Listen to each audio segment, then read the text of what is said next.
Famous scholar Warren Bennis once said, "Leadership is the capacity to translate a vision into reality." From this statement, we can understand that leadership is a quality that inspires people to do their best every day. But what exactly makes a leader a leader? What do scholars have to say about various styles, traits, and ways of leaders? In this series of video, let me lead you into the world of trait leadership, leadership styles, situational leadership, transformational leadership, and transactional leadership. We will then discuss the implications and limitations of each leadership communication.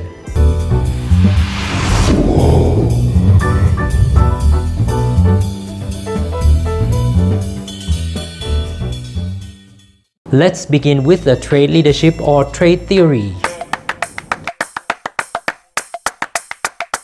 As its name suggests, leaders are supposed to look and behave in a certain manner or have a specific physical or behavioral traits to be great or famous. Can you guess what common traits people expect to see in leaders?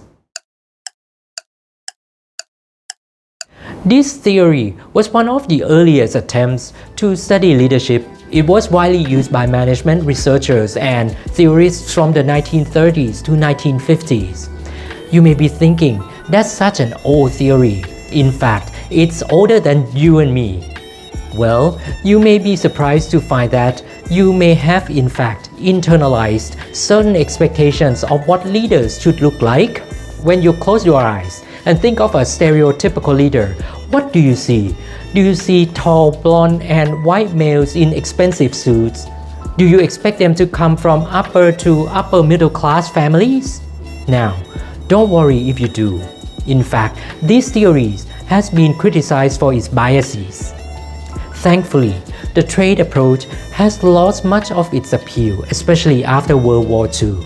But still, even today, great leaders are often associated with certain traits.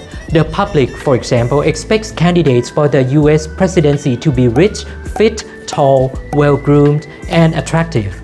To answer the question I posed earlier, this theory explained that common traits among leaders are first, intelligence, second, dominance, third, self-confidence, fourth, energy, and fifth, task-related knowledge. But aside from the presidential elections, the trait theory can be easily applied to other areas of research, like celebrity and popular culture stardom. In fact, this one-size-fits-all picture of perfection doesn't stop with fashion or plastic surgery. Did you know that in 1998, a study of flight attendants organizational scholar Alexandra Murphy found that evaluation of physical traits was still widely practiced? For example, physical attractiveness was still used in the selection, promotion, and retention of female workers in the airline industry.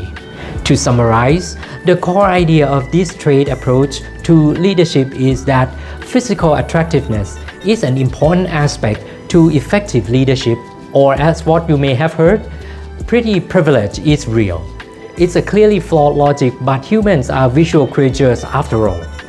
Those who are deemed trendy, good-looking, or suave by the public often gain competitive edge. Now, look into the mirror, and do you see the leadership in you? I'm sure you do.